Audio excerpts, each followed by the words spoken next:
여러분 안녕하십니까. 믿고 보는 밀리터리 지식 채널 슈퍼소닉 TV에 오신 걸 환영합니다. 안녕하십니까. 디펜스 타임즈의 안승무 대표님. 네, 안녕하십니까. 자, 저희가 오늘 나눌 주제는요, 저희가 한동안 이 K2 전차 폴란드로 소량 넘어간 이후로 전혀 그 이후의 소식이 들리지 않고 있어요. 그래서 이 현대로템의 K2 전차가 폴란드 내에서 어떤 동향으로 흘러가고 있는지 그 부분 소식 전하려고 저희가 이렇게 나왔습니다. 자, 그러면 그 전에 지금 이 K2 전차가 루마니아에서는 지금 어떻게 되어가고 있습니까?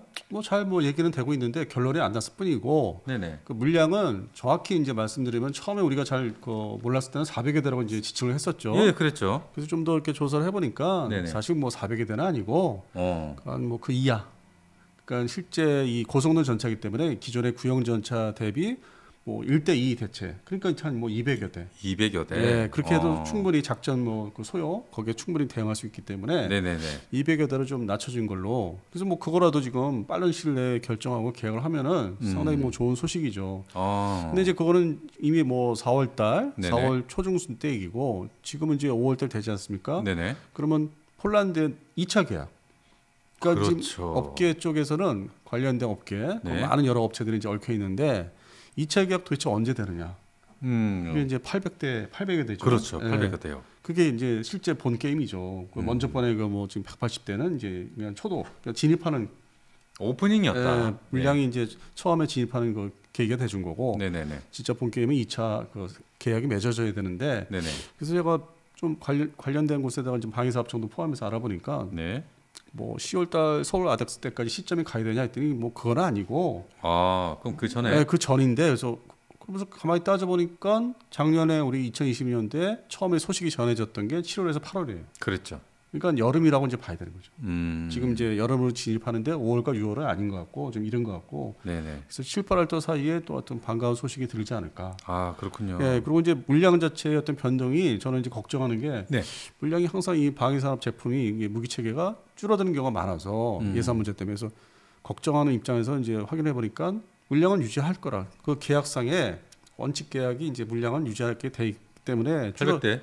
줄어들지는 않고. 네네. 그건 유지하면서 이제 그 세부적인 방향, 방법, 획득 방법이나 획득 내용 네네. 이런 것들이 지금 아직 결정이 안 되고 있고 상대 그 폴란드 측에서 계속 이것저것 이렇게 따져 묻고 이렇게 조건을 이제 계속 걸고 있는 계속 이제 연락이 오는 그런 상황인 걸로 알고 있습니다. 그래서 제가 듣기로는 지금 이 한국과 폴란드의 어떤 비즈니스 상에서 자꾸 이 독일의 라인메탈사가 끼어들고 있다 이런 소식이 들렸거든요. 그래서 저는 이제 노르웨이 건 말 그대로 시쳇말로 속된 말로 이제 이거 먹고 떨어지세요 그런 개념으로 저는 얘기를 많이 했지 않습니까? 예. 그런 생각으로. 그렇죠. 근데 그건 아니고 여전히 어떻게든지 자기들이 어떤 소외되지 않으려고 자기들의 그 전차 산업이라든지 사업이라든지 여기서 어떻게든지 끼어들려고 계속 버둥버둥대면서 온갖 음해성 루머를 이제 만들어내고 있고 해당되는 그 서유럽 지역, 동유럽 지역에 여러 매체들이 미디어들이 멀티미디어들이 있으니까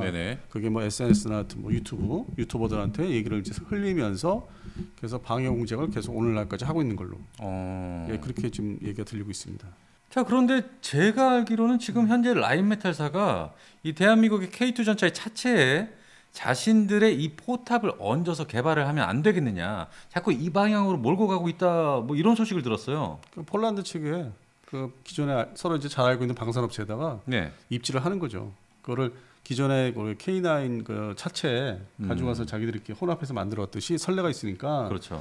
이것도 좀 그렇게 좀 하면 안 되겠냐. 폴란드 쪽에다 자꾸 입지를 하는 거죠. 그러니까 포탑 형태는 아직까지 구체적으로 제가 이제 접한 얘기는 없는데 좀 변형돼서 업그레이드 할 수 있고, 근데 비용 문제, 획득 비용 문제 때문에 좀 어려움이 있으면 기존에 지금 최신형 레오파드 시리즈의 최신형 버전으로 할 수도 있고, 그렇게 해서 혼합된 버전. 그래서 그러면 그 물량 중에 일부라도 아니면은 전체 물량 중에 더 섞어서 그렇게 지금 계속 얘기를 서로 간에 그 유럽 사람들 간에 얘기를 하고 있나 봐요. 그래서 우리는 이게 좀 이것도 속된 말로 좀 이게 짜증난다. 서로 약속을 했으면은 그 고도의 그 수준이 높은 면허 생산하기로 했으면은 그렇게 좀 해야 되는데 요구하는 버전이라든지 그 중동 버전이든 원래 오리지널 PL 버전이든 뭔가 결론을 빨리 내고 사인을 해줘야 되는데 본 계약을 해야 되는데 지금 그걸 앞두고서 좀 혼란을 지금 어떤 그 독일 쪽에서 유발을 시키고 있고 폴란드는 이렇게 다 이렇게 관망을 하는. 그래서 그게 늦춰지는 게 이제 5월과 6월 달은 좀 지나서 네네. 구체적으로 이제 뭐 드러나지 않을까. 이제 그렇게 좀 전망이 되고 있습니다. 자, K2 전차의 차체와 라인 메탈 사이 이 포탑이라 이걸 과연 현대로템에서 허용을 해줄 수가 있을까요? 당연히 생각을 안 하고 있던 거예요. 예. 그러니까 그만큼 독일 쪽에 라인 메탈 그 업체가 되게 좀 다급한 면도 없지 않아 있죠. 그러니까 우리는 그렇게 되면은 뭐 좋게 풀어도 어떤 그 마진, 그다음에 서로 이제 컨소시엄 구성 문제도 있고 좀 복잡해지는 측면이 없잖아 있죠. 그런 게 구체화가 되고 이제 이게 본격 그 수면 위로 올라온다면 지금은 일단 루머성으로 일단 폴란드 측하고 얘기를 하고 있다. 이렇게만 좀 전해지고 있기 때문에 네네. 최소 5월 말까지는 또 어떤 얘기가 나오는지 지켜봐야 되겠습니다. 확실히 이 K2 전차를 폴란드 내에서 수입하는 것이 이 폴란드 자국의 방산업체에는 좀 영향이 굉장히 큰 것 같아요. 네, 그러다 보니까 이제 폴란드 그 업체 자신도 그 관계되는 그 자주포 생산하고 그런 업체에서도 네. 솔깃한 게 그렇게 하면은 뭔가 혼혈화를 만들어내서 혼혈 그 전차를 만들어내서 자기들 어떤 그 지분을 더 확보할 수 있고 입장을 네네네. 그렇게 해서 나머지 그 나토 동맹국 가맹국의 다른 그 친독일 나라들 전차를 많이 보유하고 있으면서 친독일 나라 어느 나라가 있을까요? 뭐 그리스. 예, 뭐 누차 말씀드렸지만 그리스도 이제 전차를 M계열을 다 버려야 되는 상황이 우리하고 좀 비슷하기 때문에 네네네. 거기도 대량의 전차 이제 소요가 나올 것이고 네. 그다음에 이제 이태리도 그 아레테 전차의 후속이 좀 사실 뭐 소량이라고 하지만 200여 되지만은 네. 거기도 대체를 지금부터 준비를 해야 되고 네. 그리고 또 스페인도 마찬가지고 그러니까 전통적으로 그리스, 이태리, 스페인이 나토가 결성된 이래로 독일 쪽에 상당히 좀 가까운 그 방산업체들도 서로 간에 협력이 좀 많고 그래서 그런 세계 3개국이 지금 뭐 대두가 되고 있고 다만 이제 프랑스는 독자 노선이고 항상 독자 노선 그 위로사틀에서 이제 공개했던 이제 그런 그 버전들 다음에 이제 영국은 이제 챌린저 3로 가는 거고 물량이 아마 많지는 않지만은 네네. 그렇게 해서 뭐 영국과 프랑스는 제외시키더라도 나머지 남부 유럽의 3개국은 뭔가 좀 그걸 또 가만히 지켜보는 입장. 그 독일은 또 그 해당되는 자기들 원래 친한 나라들하고 이제 또 결탁이 돼서 살살 이렇게 막 끌어들이는. 우리가 좀 K2 전차랑 뭔가 이게 혼혈을 만들 건데 만약에 그렇게 되면 니들이 좀 사줘야 돼. 뭐 이런 거 아닙니까? 그리고 이제 폴란드 자신 그 업체들도 뭔가 자꾸 이렇게 영향을 좀 다시 넓혀서 회복하려는 자기 입지를. 그래서 뭐 상당히 그런 면에 좀 루머성으로 돈다고 하지만 입지 문제, 자기들의 어떤 역할 문제를 상당히 지금 저울질을 하고 있는 것 같습니다. 그러다 보니까 원래 예상한 대로 그 계약 시기가 조금 늦춰지는 뭐 여러 가지 이제 뭐 간을 보는 거니까. 그래서 일단은 뭐 5월과 6월 사이는 좀 이르지 않나. 그리고 뭐 그런 게 어떻게 해서 우리가 영업을 잘해서 정리가 되더라도 역시 작년에 그 시기처럼 7, 8월 달 여름에.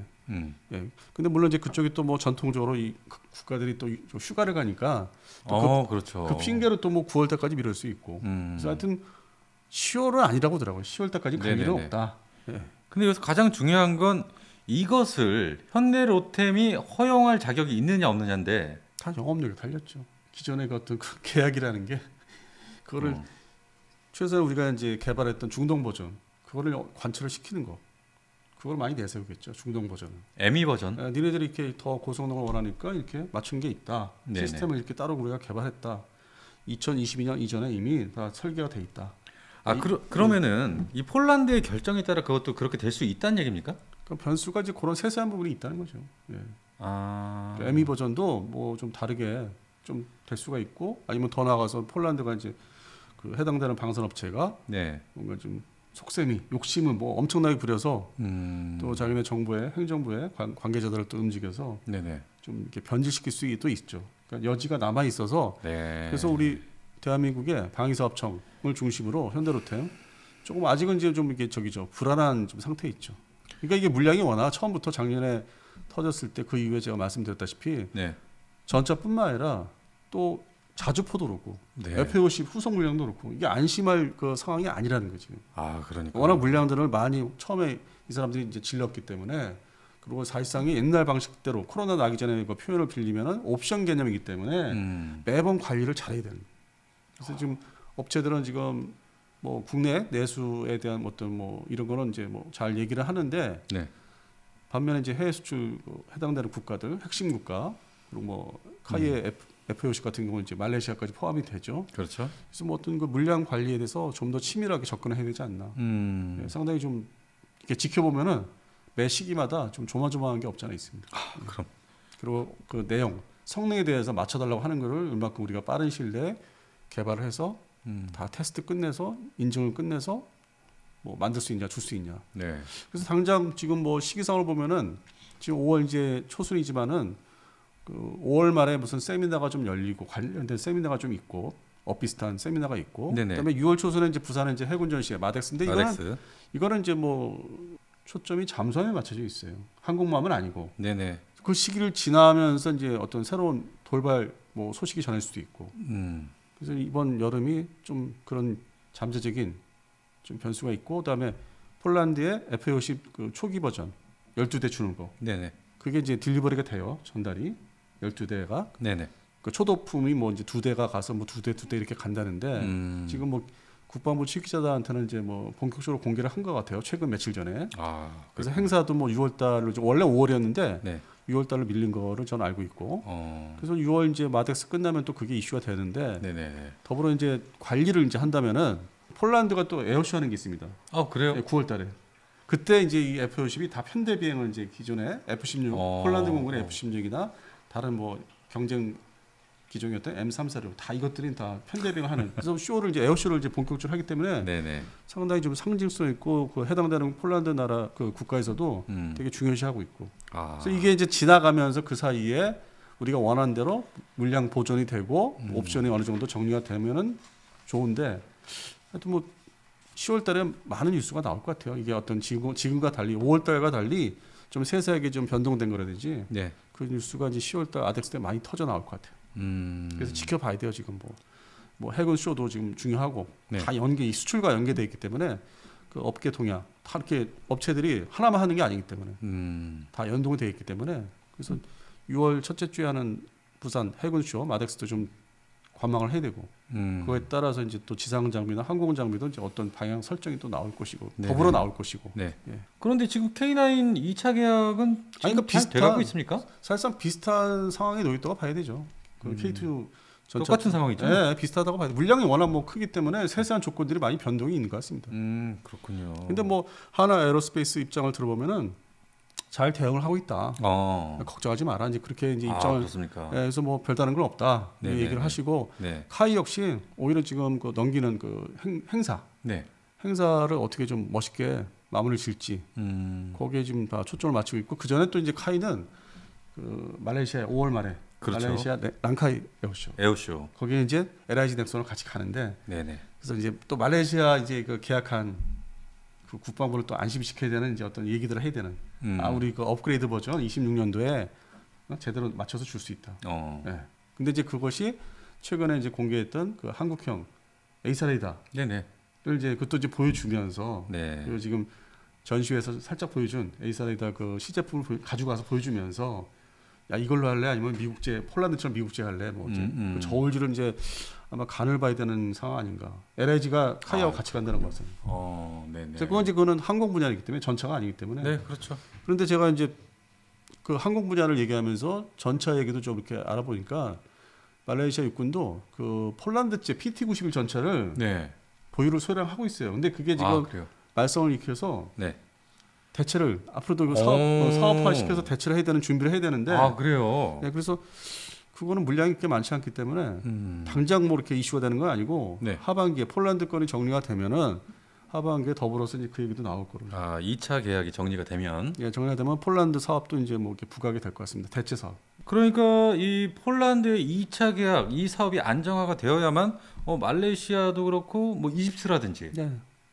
계속 이렇게 줄줄이 좀 이어갈 수 있겠네요. 중동에 뭐 여러 나라들 있죠. 누차 말씀드린 뭐 바레인부터 해서 뭐 여러 그 M 계열, M60 계열 전차를 쓰는 나라들이 다 이제 대체를 준비해야 되는 시기거든요. 네네네. 다 여기저기서 이제 폴란드 건하고 이제 뭐 다른 기타 건을 이제 보면서 야 우리도 좀 진짜 본격적으로 이걸 협상을 해야 되겠다. 상담을 해야 되겠다. 그렇게 나오는 거죠. 내년이 되겠지만 24년도부터. 네네. 그래서 올해 상당히 뭐 중요한 해죠. 그 후속 물량을 다 확실하게 계약을 맺어야 돼요. 자, 그럼 여러분 여기까지 어떻게 즐거운 시청이 되셨습니까? 말씀들을 안 하시는데요? 당연히 댓글을 달아야죠. 우리 그 시청자분께서 그러니까요. 목소리를 전달할 수 없잖아요. 댓글로 이제 표현을 하시겠죠. 네네. 그리고 이제 제가 전제를 하나 한다면은 네. 현재 그냥 루머가 많이 돌고 있다는 이제 그 기준을 말씀드립니다. 이게 뭐 확정된 얘기가 아니고 네네. 그렇게 지금 많이 이렇게 폴란드한테 이제 입지를 폴란드에서 나오고 있다는 얘기예요. 알겠습니다. 자, 그럼 여기까지 저 소닉 PD 그리고 안승범 대표님이었습니다. 자, 그러면 다음 시간에 또 다시 찾아뵙겠습니다. 여러분 감사합니다.